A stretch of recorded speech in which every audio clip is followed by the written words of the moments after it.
बिस्मिल्लाहिर्रहमानिर्रहीम। शुरू अल्लाह के नाम से जो बड़ा मेहरबान नहायत रहम फरमाने वाला है। ये लाल इश्क, किस्त नंबर 20। दोपहर समय जलाल आबगीन को लिए अस्तबल आया था। ये एक बहुत बड़े हाल पर मुश्तमिल था, जिसके दाएं और बाएं तरफ कतार की शक्ल में छोटे छोटे लकड़ी से बने कमरे थे, जिनमें मुख्तलिफ नस्ल के स्याह, भूरे और सुनहरी रंग के घोड़े थे। आबगीन बहुत खुश थी। चेहरे पर दिल फरेब मुस्कुराहट सजाए वो आहिस्ता आहिस्ता चलती उनके चेहरों को बहुत प्यार से छू रही थी, जो अपने कमरों के सामने बने छोटे छोटे खानों से सर बाहर निकाले हुए थे। ये बहुत प्यारे हैं, उसने पलटकर जलाल से कहा, जो उसके अकब में मौजूद उसे ही मबहूत सा देख रहा था। फिर वो अस्तबल से निकलते उसके साथ मुंसलिक एक और अस्तबल की जानिब गए। आबगीन ने हैरत से उसे देखा। क्या उसमें भी घोड़े थे? आखिर उसके पास कितने घोड़े हैं? दिल ही दिल में सोचती वो बाहर ही खड़ी रही, क्योंकि वो अंदर से मुकम्मल खाली था। दूसरी जानिब जिस खास से वो उसे मिलाने लाया था, वो शायद उस अस्तबल में नहीं था। तभी वो मुड़ा और इर्द गिर्द देखने लगा। फिर कुछ महसूस करते उसने उसे पुकारा, दुलदुल। जलाल की पुकार और घोड़े की टाप पर वो थोड़ा घबरा कर पलटी और सामने का मंजर देखती आंखें खौफ से फैल गई, क्योंकि सामने से ही एक सफ़ेद रंग का बहुत हसीन घोड़ा दौड़ता हुआ जलाल की जानिब आ रहा था। आबगीन जल्दी से उसकी कुर्सी के पीछे खड़ी हो गई और अनजाने में उसके कंधों पर खौफ से हाथ रख गई। जलाल महसूस करते ज़ेरे लब मुस्कुराया। उसने तसल्ली आमेज आबगीन के हाथ पर हाथ रखते कहा, रिलैक्स, ये आपको कुछ नहीं कहेगा, बल्कि हर वो चीज़ जो मुझसे मोहब्बत करती है आपको कभी नुकसान नहीं पहुंचा सकती। उसके लहजे में एक पुख्तगी थी। आबगीन पुरसुकून हुई और वापस सामने देखने लगी। ये एक 8 साल का बुलंद जवान सफ़ेद अरबी घोड़ा था, जिसकी गर्दन पर बिखरे लंबे सफ़ेद बाल उसके हुस्न को मज़ीद चार चांद लगा रहे थे। जलाल के करीब आते ही वो झुककर उसके सीने से सर लगाने लगा। जलाल ने गर्दन झुकाते उसका सर चूमा। कहाँ घूम रहे थे तुम? उसकी गर्दन पर हाथ फेरते जलाल ने थोड़ा खफगी से पूछा, जिसके जवाब में वो अगले पिछले पैर ज़मीन पर मारता शायद उसे कुछ बताने की कोशिश कर रहा था। जलाल हल्की सी आवाज़ में हंसने लगा, जैसे खूब समझ गया था कि वो क्या कह रहा है। आबगीन दिलचस्पी से उन्हें एक दूसरे से प्यार करते देख रही थी। शायद वो उसके लिए बकिया घोड़ों से काफ़ी ख़ास था। फुर्सत मिली तो जलाल आबगीन की जानिब गर्दन मोड़ते उसका हाथ थामकर आगे लाया, जबकि वो आने की ना थी। दूसरी जानिब वो भी फ़ौरन अपने मालिक के अमल की वजह समझता 2 कदम आबगीन के करीब आते सर उसके आगे कर गया। उसकी सियानत पर आबगीन दंग रह गई थी, यानी वो सिर्फ हसीन ही नहीं बहुत समझदार भी था। फिर जलाल के इसरार पर ज़रा सा झिझकते हुए उसने अपना हाथ उसके सर पर रखा और बहुत आहिस्तगी से उसे छूने लगी। चंद सेकंड्स में उसका डर जाता रहा। तभी वो उसकी माथे और गर्दन पर प्यार से हाथ फेरते उसके सफ़ेद बालों को सहलाने लगी, जो हल्के घुंघरियाले बहुत हसीन थे। आबगीन के अंदाज़े मोहब्बत पर वो मसरूर होता खुशी से कदम पीछे ले गया और फिर अगले पैर हवा में बुलंद करके मखसूस आवाज़ निकालने लगा। ये उसकी तरफ से एक खुशी का इजहार था कि जलाल और आबगीन के खनकदार कहके वहाँ गूंजे थे। शाम होने को थी। सूरज मगरिब की जानिब सफ़र करता आसमान के निचले किनारे को हल्का केसरी कर गया था। जलाल के हाथ में दुलदुल की लगाम थी। वो तीनों अब नहर के किनारे मौजूद थे। दुलदुल नहर में मुंह दिए पानी पीता और फिर इर्द गिर्द ज़मीन पर न जाने क्या चुनने और सूंघने में मसरूफ़ था। उसकी कारस्तानियाँ दिलचस्पी से देखते आबगीन ने जलाल की तरफ रुख मोड़ा और पूछा, इसका नाम क्या है? दुलदुल। इसका नाम दुलदुल है। हाँ, इसी नाम से तो उसने पुकारा था। आखिर वो कैसे भूल गई? दूसरी जानिब इस नाम के ज़ेर असर आबगीन के लबों से फूटती मुस्कान देखते जलाल ने मज़ीद कहा, यकीनन आप मुझसे बेहतर जानती होंगी। और बिलाशुबा वो जानती थी।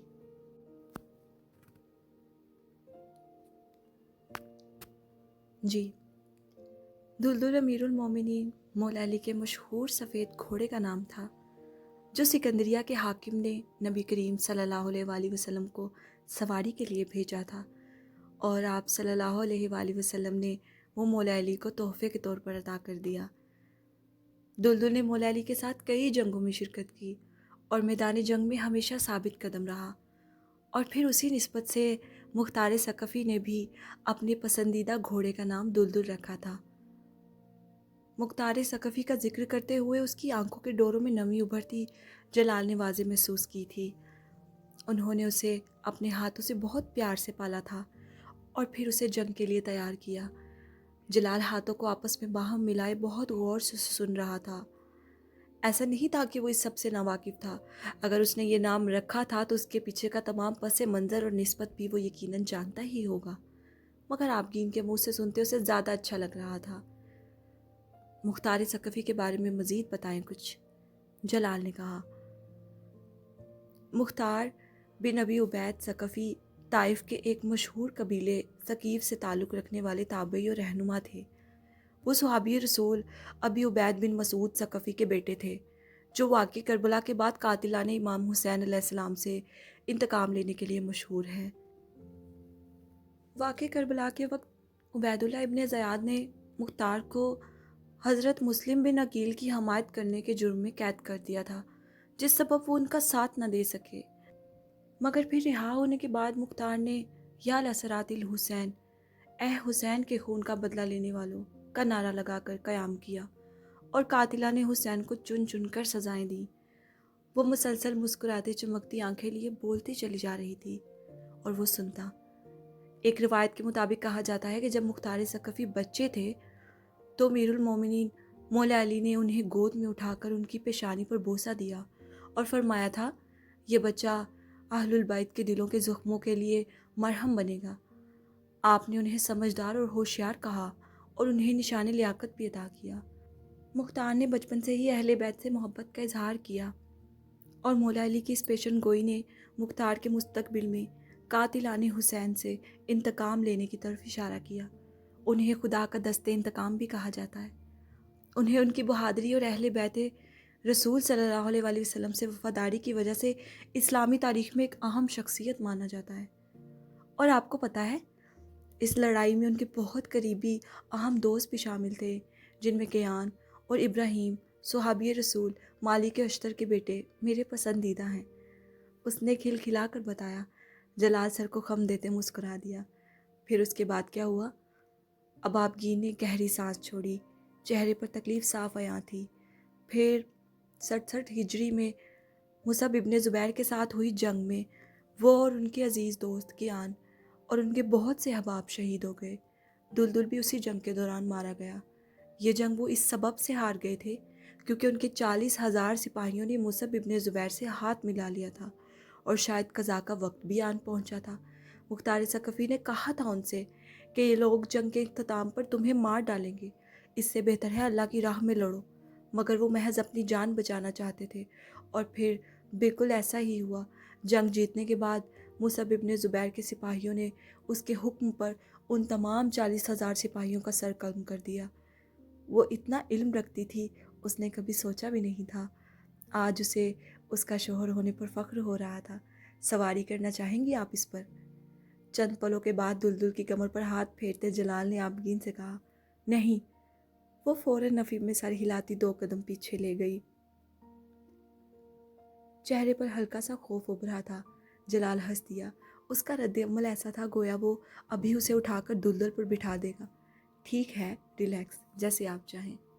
اس نے تسلی دی کہ وہ ایسا کچھ نہیں کرے گا جو اس کی مرضی کے برخلاف ہو۔ پھر آپ میری اور دلدل کی ریس انجوائے کریں۔ اب آبگین کو حیرت ہوئی تھی۔ وہ اور ریس کیسے؟ اور کچھ ہی لمحوں کے بعد دلدل نے دوڑنا شروع کیا تھا اور جلال نے اپنی کرسی کی سپیڈ تیز کی تھی۔ دلدل کی آواز اور جلال کے کہکے عروج پر تھے۔ وہ دونوں ندی کے کنارے ایک دوسرے کو پیچھے چھوڑنے کی تگ و دو میں تھے، جبکہ وہ صرف اس پر فکر مند تھی کہ کہیں جلال گر نہ جائے۔ ایسا تصور بھی اس کی سانسوں کو روک دینے کے در پہ تھا۔ دل پر ہاتھ رکھتے وہ خوف سے زرد پھیلی آنکھیں لیے اسے آواز دے گئی، जैसे रोकना चाहती थी। सरदार जलाल। और ये वो पुकार थी जिस पर वो अपनी दुनिया कुर्बान कर सकता था। जलाल फौरन रुका, जबकि दुलदुल आगे निकल गया और अपने दोनों पैर हवा में उठाकर फिर ज़मीन पर मारता अपनी जीत का जश्न मनाने लगा। बहुत खूब दुलदुल। उसकी गर्दन को प्यार से छूते जलाल ने उसे सराहा। दूसरी जानिब उनके रुकते ही आबगीन भी दौड़ के उनके पास पहुंची। आप ठीक हैं? उसने हाँफते हुए पूछा। जलाल ने बिला झिझक उसका हाथ थामा और फिर उसके चेहरे पर छाई फिक्र देखते सर खम दे गया। मैं ठीक हूँ। आबगीन ने सुख का सांस लिया। वो ज़रूर उससे झगड़ती अगर झिझक आड़े ना आ जाती, और ये जलाल ने बखूबी महसूस किया था। अगर कोई जलाल जहांगीर खान से पूछता कि उसे इस दुनिया में सबसे ज़्यादा क्या पसंद है, तो वो बग़ैर तामुल कहता आबगीन अली शाह का चेहरा और उसके नाम की पुकार। जब वो अपनी ज़ुबान से उसका नाम अदा करती है, वो उससे बेइंतहा इश्क करने लगा था, समंदरों की गहराई से भी ज़्यादा, जिससे वो अनजान थी।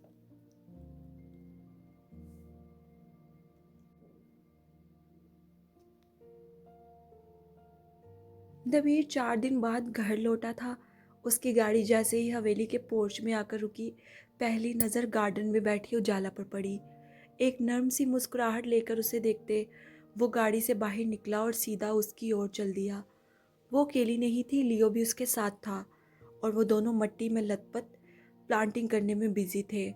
आंखों से स्याह चश्मा हटाकर उसने भवें से उकेरते उन दोनों की हालत को देखा, जिन्हें उसके वापस आने और वहाँ मौजूद होने से कम कोई फ़र्क नहीं पड़ता था। तुम कॉलेज नहीं गई? उनके करीब पहुँचते उसने ज़रा संजीदगी से पूछा, जबकि वो एक नज़र उसे घूर कर वापस अपना काम करने लगी। और तो और लियो के बदले तेवर देखते तो वो अश अश ही कर उठा था। यानी उसने तो उसे देखने की भी जहमत नहीं की थी। उजाला एक क्यारी में सुर्ख गुलाब का पौधा गाड़ रही थी, जो आज ही मालिक चचा ने उसे ला कर दिया था।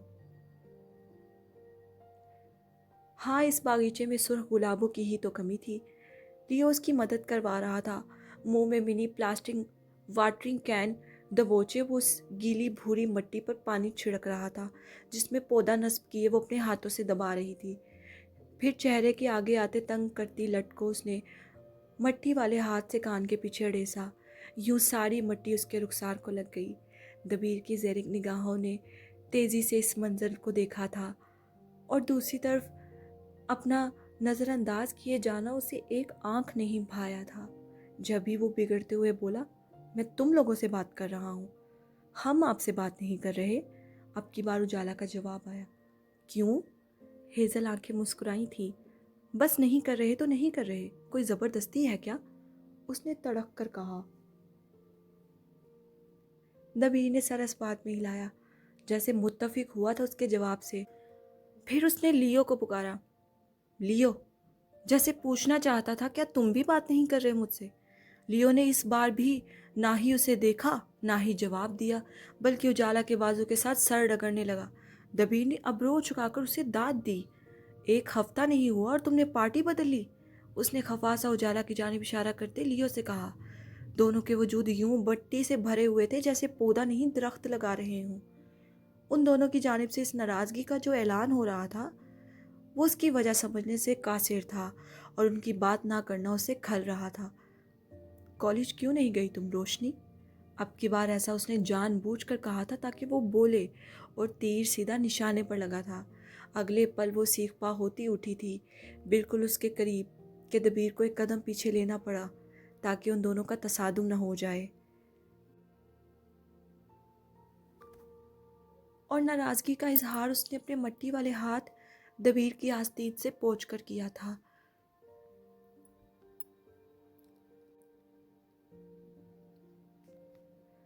क्या अंदाज़े सितब था, तो ये सज़ा थी उसका नाम गलत लेने की।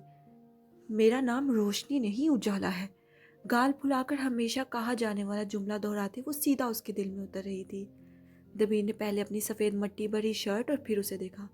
और आप फिक्र नहीं करें, 3 दिन से बादाम भिगो कर रखे हैं आपके लिए, पूरे 11। खा कर जाइएगा, आइंदा आपको मेरा नाम याद रहेगा। दबीर शफवान खान।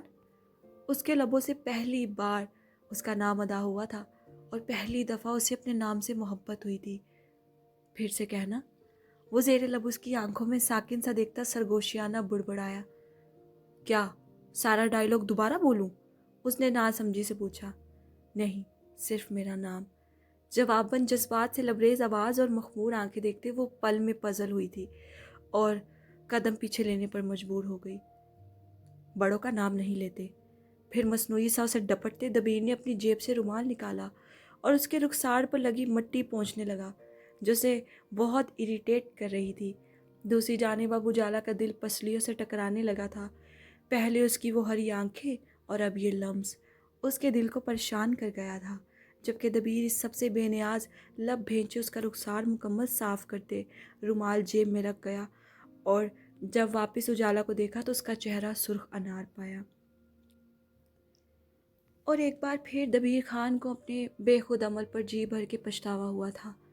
वो कैसे भूल गया था कि वो उसके छूने से घबरा जाती है। ये सब कुछ बहुत अचानक और गैर मुतवक्के था। जब भी वो माहौल की संगीनी को ज़ायल करने की कोशिश में लियो की जानिब मुतवज्जे हो गया और एड़ियों पर बैठता उसकी पीठ सहलाने लगा। क्या बात है, नाराज़ क्यों हो? क्योंकि आप इतने दिनों से घर नहीं आए और ये आपको बहुत मिस कर रहा था। खुद को कंपोज करते उजाला ने जवाब दिया, जिस पर नाराज सा भूंकते लियो ने भी उसकी बात पर इत्तफाक किया। अच्छा तो ये बात है। उजाला ने सर झटका। I am sorry. उसने लिया से माफ़ी मांगी और वो बहुत जल्द मान भी गया था और उससे लिपटने लगा। दबीर ने उजाला की तरफ नहीं देखा और हनोज लियो से प्यार करते पूछा, तुम्हें आज कॉलेज नहीं जाना था? ये तीसरी बार था कि दबीर खान अपना सवाल दोहरा रहा था। क्या लेने जाती? आज फेयरवेल पार्टी थी न्यू जूनियर स्टूडेंट्स के लिए, और मुझे तो किसी से दोस्ती करने की भी इजाज़त नहीं है, तो मैं क्या करती वहाँ? इसलिए आज घर ही ठहर गई। वो बहुत खफीफ सा और तफसीली सा बोली थी। खूब, अच्छा किया। दबीर ने हंसते हुए उसे मज़ीद चिढ़ाया, और जहाँ उसे ये खुश फहमी लाहिक हो रही थी कि शायद वो कहेगा चली जाती, वहीं सारी खुश फहमी धरी की धरी रह गई। खैर, टीचर्स कैसे थे? लेक्चर्स की समझ आई? कोई प्रॉब्लम तो नहीं है? नहीं, सब ठीक था। कंप्यूटर की टीचर बहुत बोरिंग थी, इस्लामियात की पोलाइट और इंग्लिश की अमेजिंग। और मैथ्स? दबीर ने चेहरा उठाकर पूछा। वो मेरे सर के ऊपर से गुजर जाता है। उसने हाथों का जहाज़ बनाकर सर से उड़ाया। दबीर हल्की सी आवाज़ में हंसने लगा। आहिस्ता आहिस्ता सब सही हो जाएगा। चूँकि कुछ देर पहले हुए वाक़े का असर अब ज़ायल हो चुका था, लिहाजा दबीर उठा। उसे फ़्रेश होने जाना था। वैसे मुझे गुलाब पसंद नहीं है। उसका इशारा पीछे कयारी की जानिब था। तो मैं क्या करूं? मुझे तो पसंद है ना, उसने भी हक से कहा। और मेरी शर्ट का क्या? वो मैं नई खरीद दूंगी आपको। कहाँ से? आपके पैसों से। और इस गैर मुतवक्के आना जवाब पर दबीर और उजाला का कहका बेसाख्ता था। इस सब में लियो खामोश सा कभी दबीर और कभी उजाला के चेहरे को देखता और उनकी गुफ्तगू इंजॉय कर रहा था। मैं तुम्हें फजूल पैसे नहीं देने वाला, उसने मसनूई संजीदगी से कहते हरी झंडी दिखाई। क्यों नहीं देंगे? आप तो मेरे गार्डियन हैं ना, उजाला ने भी आंखें पिटपिटा कर कहा। दफ़्फ़तन दबीर का दिल रुक कर धड़का था। एक लम्हे के लिए वो कुछ बोल न सका और खामोश हो गया। आंखें उसके अंदाज पर ठहर सी गई थीं। आप कफ़ील हैं मेरे? एक और जुमला, और ये लफ्ज़ कितना बड़ा था उसे आज मालूम हुआ था। क्या वो ये कहलाए जाने का हकदार था? शायद हाँ। कफ़ील, दबीर ने लब भेजे। अगर ये बात थी तो वो पूरी ज़िंदगी आखिरी दम तक उसकी कफ़ालत करने के लिए तैयार था। और क्या ये हक वो पा सकता था? ये नसीब ही जानता था। लहजे भर के लिए वो दोनों एक दूसरे की आंखों में गुम, इर्द गिर्द का होश भुलाए इस्तगराक की हालत में चले गए और लियो के बोलने पर होश में लौटे। अचानक छाई इस संजीदगी पर दबीर ने कहा, मैं नहीं देने वाला। कहते वो गार्डन से बाहर जाने लगा, मगर उसके कदम उजाला के जुमले ने जकड़ लिए। ठीक है फिर, मैं ग्रेजुएशन के बाद जॉब कर लूँगी और आपको नई शर्ट लेकर दूंगी अपने पैसों से। उसकी इस बात पर दबीर ने नागवारियत और गुस्से से पलट कर उसे देखा था। तुम नौकरी नहीं करोगी? उसने बरफ़रोख्तगी से कहा। क्यों भाई? तुम नौकरी के लिए नहीं पढ़ रही और मैं इस चीज़ की इजाज़त हरगिज़ नहीं देने वाला। अब उसने उंगली उठाकर कदरे गुस्से से कहा। और उस वक्त आपसे इजाज़त कौन लेगा? मैं तो अपिया के आते ही वापस चली जाऊंगी ना। अपनी ही रो में बोलते वो नहीं जानती थी اس کے اس جملے نے سامنے والے کے دل کو جھنجھوڑ کر رکھ دیا تھا کہ اگلے پل وہ سرخ نظروں سے اسے دیکھتا بنا کچھ کہے وہاں سے چلا گیا۔ اس کے اس طرح ترش ہو جانے پر وہ ناسمجھی سے کندھے اچکاتی لیو کے ساتھ کھیلنے لگی۔ پچھلے آدھے گھنٹے سے ٹریڈ مل پر دوڑتے پسینے میں شرابور بدن لیے وہ بس اس جملے سے پیچھا چھڑوانے کی کوشش کر رہا تھا جو اجالا نے صبح گارڈن میں بولا تھا۔ کیا وہ چلی جائے گی ہمیشہ کے لیے، اس سے دور، اس گھر سے دور، اس کی زندگی سے دور؟ کیا وہ چاہتا تھا وہ چلی جائے؟ نہیں، دل باغی ہو رہا تھا اور وہ اس کا سبب نہیں جانتا تھا۔ اس گھر اور دبیر خان کو عادت تھی اس کی۔ کیا اس جان لیوا عادت سے وہ دستبردار ہو سکتا تھا؟ شاید نہیں، کبھی نہیں، مگر ہونا تو تھا ہی۔ پھر سٹاپ کے بٹن پر زور سے ہاتھ مار کر وہ وہیں دونوں ہاتھ سامنے ہینڈل پر رکھے گردن نیچے گرائے اپنی اتھل پتھل سانسیں سنبھالنے لگا۔ اس وقت وہ اسے حقیقت پسندی سے کام لینا تھا۔ وہ مہمان بن کر آئی تھی اور اسے ایک نہ ایک دن واپس جانا ہی تھا اپنے اصلی حقداروں کے پاس، جو انجم اور معراج تھے۔ رات سمے یہ منظر تھا ڈائننگ ہال کا، جس کے شیشے سے بنے داخلی دروازے سے سنوبر ایک ملازم کے ساتھ میز پر رات کا کھانا لگاتی نظر آ رہی تھی، اور کھڑکی سے باہر ہوتی ہلکی ہلکی بوندا باندی ڈائننگ ہال کو سرد کیے ہوئے تھی۔ جب سے وہ یہاں آئی تھی اکیلے ہی کھانا کھاتی تھی، مگر آج معمول سے ہٹ کر معراج اور انجم اس میں شریک ہو رہے تھے۔ اس کی اور انجم کی اب تک دوستی نہیں ہو سکی تھی کیونکہ انجم اسے پسند نہیں کرتی تھی، دوسری جانب سنوبر بھی اسے خاص پسند نہیں کرتی تھی۔ ہاں مگر معراج کو، بقول سنوبر کے معراج انجم سے کافی دب کے چلتا تھا، ایسا اسے لگتا تھا۔ وہ اس کی پسند کے خلاف کوئی کام نہیں کرتا تھا، یہاں تک کہ اس سے بات بھی نہیں۔ اگر اسے زن مریدی کا ایوارڈ دیا جاتا تو کم نہیں تھا۔ اس کے لیے بہت حیران کن تھا کہ اس جیسا شخص کسی کی والہانہ محبت میں گرفتار ہو کر اس کا اس قدر گرویدہ بھی ہو سکتا ہے کہ اسے اس کے علاوہ اور کچھ دکھائی ہی نہ دے۔ اسے اچھے سے یاد تھا ان کے اسکول کے، کالج کے، یونیورسٹی کے دن کتنے اچھے تھے۔ وہ کتنے اچھے دوست ہوا کرتے تھے اور ایک دوسرے سے کافی بے تکلف بھی تھے۔ گلے لگا لینا، ہاتھ ملانا، ایک ساتھ جڑ کر بیٹھنا، باہر گھومنا پھرنا، یہ سب ان کے لیے بہت عام سی بات تھی۔ مگر آج سلام دعا بھی بس رسمن سا باقی رہ گیا تھا۔ ملازم تمام کھانا میز پر سجا کر وہاں سے چلا گیا اور سنوبر بائیں طرف قطار میں لگی کرسیوں میں سے پہلی کرسی پر بیٹھ گئی، جو ہیڈ آف دی فیملی کی کرسی کے بالکل ساتھ تھی۔ کچھ ہی دیر بعد انجم اور معراج ڈائننگ ہال میں داخل ہوئے تھے۔ سنوبر نے رشک سے اس نو بیاتا جوڑے کو دیکھا تھا۔ وہ بہت شوخ رنگ پہنتی تھی جو اس پر کافی جچتے بھی تھے۔ اس وقت بھی وہ کندھاری رنگ کی قمیض شلوار میں ملبوس جگمگا رہی تھی۔ دوپٹہ سلیقے سے سر پر لیے وہ میک اپ سے پاک چہرہ لیے کہیں سے بھی ایک ایسی لڑکی نہیں لگ رہی تھی جو ماضی میں مشہور رقاصہ رہی ہو۔ اس کے چہرے کی سادگی، خوبصورتی، اس کی شخصیت ایسی تھی جیسے اس کا تعلق ایک مہذب گھرانے سے ہو۔ نہ چاہتے ہوئے بھی سنوبر اس کا اور اپنا موازنہ کرنے لگی۔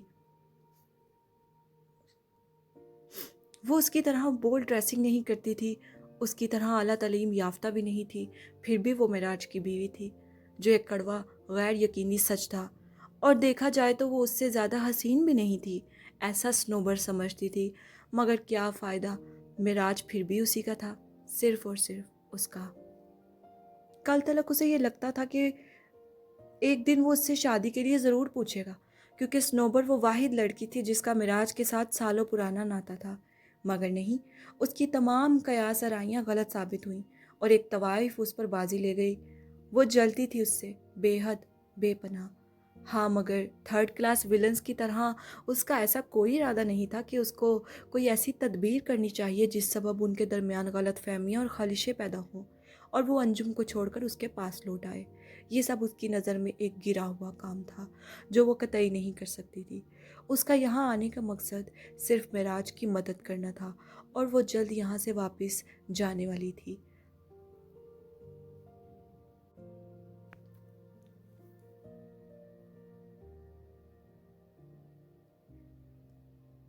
تمہاری دوست پوز ہو گئی ہے، دیکھو کہیں ہنزا کی ٹھنڈ نے اسے جما تو نہیں دیا۔ انجم، جس نے ڈائننگ ہال میں داخل ہوتے ہی سنوبر کی نظروں کو خود پر پیوست پایا تھا اور ذہن کو گہری سوچ میں گم، اس کے شرارت امیز جملے پر معراج نے سنوبر کو دیکھا، اور چونکہ اس کے کسے کے جملے کی آواز اتنی تو تھی کہ وہ بھی بآسانی سن پائی تھی، لہٰذا وہ ہوش کی دنیا میں واپس لوٹی اور انہیں دیکھتے زبردستی سا مسکراتے بولی، گڈ ایوننگ، جس کے جواب پر انجم نے اسے سلام کہا۔ وہ دیکھ رہی تھی معراج کا انجم کے لیے کرسی کھینچنا۔ وہ تھینکس کہتے بیٹھ گئی۔ آج لگ رہا ہے اس گھر میں چند لوگ رہتے ہیں، سنوبر نے خوشگوار لہجے میں کہا، جس کے جواب پر انجم نے کوئی تاثر نہیں دیا، جبکہ معراج ہلکا سا مسکرایا اور انجم کو کھانا سرو کرنے لگا۔ سنوبر بھی سر جھٹک کر اپنی پلیٹ میں کھانا نکالتے کھانے لگی۔ پھر کچھ دیر بعد اس نے معراج سے کہا، معراج ذرا وہ سیلڈ پاس کرنا، اور اس سے قبل وہ کرتا انجم بولی، تم رہنے دو، اور خود سنوبر کی جانب ٹرے کھسکا گئی۔ اف یہ لڑکی، معراج زیر لب بڑبڑایا۔ اب وہ کیا رد عمل دے سکتا تھا اس پر؟ تھینک یو، سنوبر نے انجم سے کہا، جبکہ وہ اس کے شکریہ کو نظر انداز کیے کھانا کھانے لگی۔ کچھ دیر بعد اس کی آواز دوبارہ اس خاموشی میں ابھری تھی جو انجم کو بھائی نہ تھی۔ یہ ڈیزرٹ ٹرائی کرو نا، میں نے خود بنایا ہے۔ معراج میٹھا نہیں کھاتا۔ اب کی بار بھی جواب انجم کی جانب سے آیا تھا۔ ہاں میں ڈائٹ پر ہوں۔ معراج نے بھی فوراً مسکراتے ہوئے اس کی تائید کی اور بعد میں لب بھینچ کے رہ گیا۔ اس نے غلطی سے کہہ دیا تھا کہ تمہاری پسند کے خلاف کچھ نہیں کروں گا، اور اب انجم اس کی ہر پسند ناپسند کی واٹ لگا رہی تھی۔ اس کے بعد سنوبر نے خاموشی سے اپنا کھانا مکمل کیا اور انہیں گڈ نائٹ کہتے اپنے کمرے میں چلی گئی۔ وہ سنوبر سے اس کے رویے کی بعد میں معافی مانگنے کا ارادہ رکھتا تھا۔ تمہیں اس سے اس طرح کا سلوک نہیں کرنا چاہیے انجم، وہ مہمان ہے ہماری۔ اس کے جاتے ہی وہ اس کی جانب متوجہ ہوا اور سنجیدگی سے کہہ رہا تھا، کس طرح کا سلوک؟ وہ انجان بنتی اس کی طرف چہرہ موڑ گئی اور اسے دیکھتے وہ مزید کچھ نہ کہہ سکا، جس کی آنکھیں آج پہلی بار مسکرا رہی تھی، جیسے وہ یہ سب کر کے لطف اندوز ہو رہی تھی۔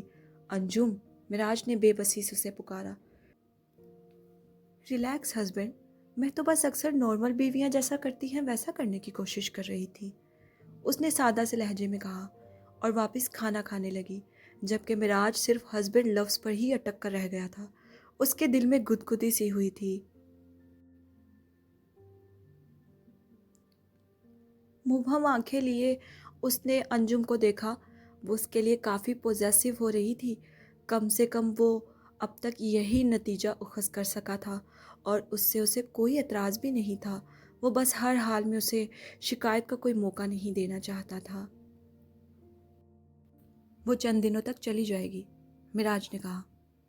اچھا ہے، اس نے جواباً دو لفظ کہے، اور اب وہ کرسی کی پشت سے ٹیک لگائے سامنے کھڑکی سے باہر ہوتی بارش کو محبت سے دیکھ رہی تھی، جبکہ معراج صرف اسے، جو اس کے پہلو میں بیٹھی، اس کی ذات اور زندگی کو مکمل کر رہی تھی۔ جاری ہے۔